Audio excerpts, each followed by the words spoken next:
Dark Star. And it was interesting watching it now, remembering how much I hated it, because everything that I love about the movie now is what irritated the shit out of me at 11. I hated the idea that the crew were these dirty fucking hippie guys. All right. By 74, as a little boy, I was so over the fucking hippie thing. All right. I was so over my babysitter's boyfriends. All right. I was so over seeing those people, the older sons of my mom's friends. I was so over that whole thing. And not only that, this was the first time I had seen, by this point in time, I had seen bad actors before. This was the first time I went to a movie and bought a ticket where, I'm sitting here watching the movie thinking, these guys aren't bad actors. They're not even actors. These are amateur actors. Everything about them just seemed unprofessional. Everything about them seemed unlike actors. Yeah. The counterculture stuff just bummed me out. Mm-hmm. Like when they went to, like, one of the biggest laughs is when they go to their barracks. Mm-hmm. And it's all like the porno magazines on the wall and all the hippie kind of thing. Like, oh God, it's like I repelled from all the anti-establishment aspect of it. I repelled about the fact that they look like hippies. When the beach ball alien shows up, being also I'm 11. So it's right at that time you start getting intolerant about stuff. Oh, it's so stupid. Oh God, jeez. Oh, that's so stupid. Oh, it's so dumb. It's so stupid. It's so stupid. Oh, it's so stupid. This is so stupid. All right. Everything I thought was just so dumb. I will admit that as time went on, I started responding to Pinback to some degree. But you have to understand, I'm watching the movie. I'm the only little boy there. Everybody else is could be in the fucking movie. All right. They're all like hippie kind of anti-establishment, teenagers or guys in their 20s watching the movie. They all get it. They all get it. And they all love it. And they're loving everything I hate. And they're fucking annoying me. I mean, I'm just getting madder and madder and madder, because back when I was a little boy and I paid to see a movie and I felt I got hoodwinked, I was mad. And I'm sitting there mad watching the movie. And the fact that they were appreciating everything that made me mad at them. Mm-hmm. And I'm just sitting there with my arms crossed, just fucking this is a fucking ripoff, man. Popcorn was the best thing about this fucking movie. I haven't seen it since then. We watched it with you the other day. I'm practically trepidatious about saying how I feel about the movie now, for the simple fact that the thing that I don't want to do on this podcast is throw around the M word. I want the M word to mean something. The M word is masterpiece. I want the M word to mean something. I don't want to throw it around. And I don't want to use the M word on the very first movie we talk about, but I actually think it applies to Dark Star. It's a science fiction masterpiece.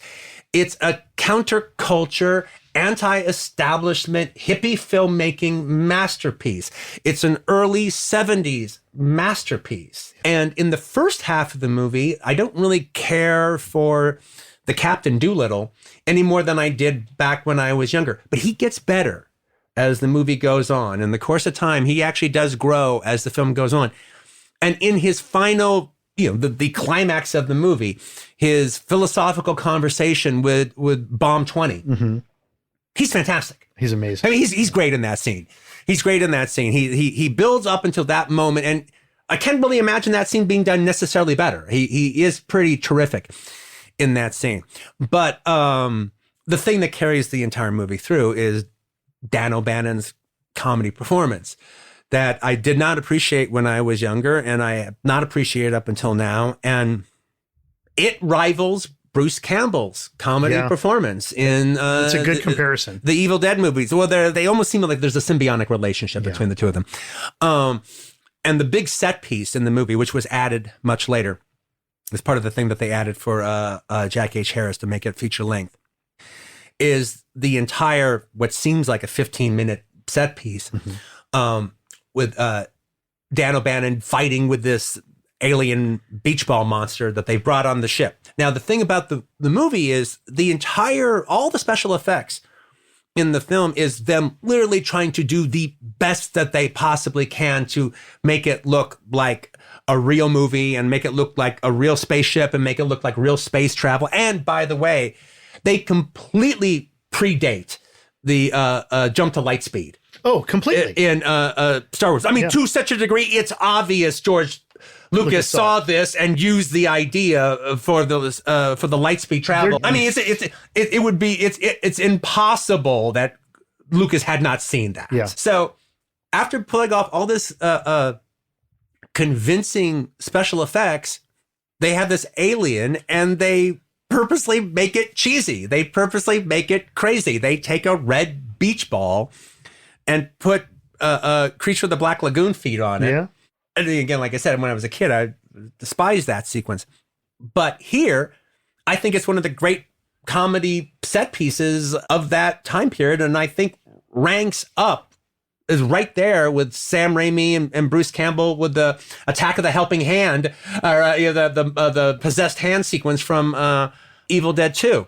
And not only that, though, even now acknowledging, they're having fun with the fact that it's a red beach ball. Nick Castle is the puppeteer. Yeah. He's operating the beach ball alien monster, who later would play the Shape in the first Halloween film. And Nick Castle does a tremendous job making that beach ball come to life. Yeah. He gives it a personality. He gives it a sense of humor. He gives it a sense of mischievousness. He gives it a sense of malevolence. And so there's an entire sequence that is just absolute comedy gold that takes place where Dan O'Bannon is stuck in a elevator shaft fighting the alien. And at the end of the day, along with the theme and whatever, it's one of the reasons why people talk about Dark Star to this day. It's this big sequence. What's funny is I'm buying the whole elevator shaft. I'm not going to relate how it was filmed. You have to figure that out yourself. But as I'm watching it, I'm buying the whole damn thing. Yeah. And then at some point you go, wow, see, he's doing a really good job selling the effect. And when you said that made me figure out how they did it. Yeah. Sorry. But up until, which made me just appreciate it even more. But up until that time, I bought it. So look, that is my take on Dark Star. I actually think it's a classic now. I've revisited it. And I could not be more in love with it. In fact, of all the films that we saw, it's the one that I keep going back to. That's the one that kind of haunted me a little bit.